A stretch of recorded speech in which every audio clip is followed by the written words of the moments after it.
السلام علیکم ورحمۃ اللہ وبرکاتہ۔ حدیث نمبر ہے 1137، مشکوٰۃ المصابیح۔ حضرت انس رضی اللہ عنہ بیان کرتے ہیں، ایک روز رسول اللہ صلی اللہ علیہ وآلہ وسلم نے ہمیں نماز پڑھائی۔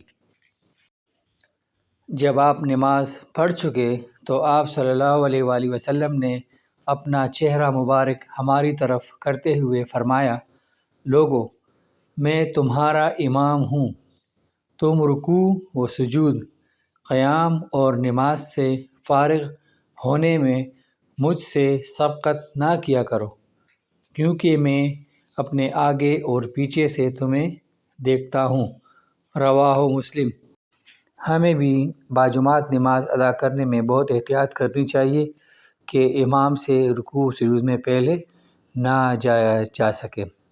اللہ تعالیٰ سے دعا ہے کہ وہ مجھے اور آپ کو اس حدیث پر عمل کرنے کی توفیق عطا فرمائے۔ آمین ثم آمین۔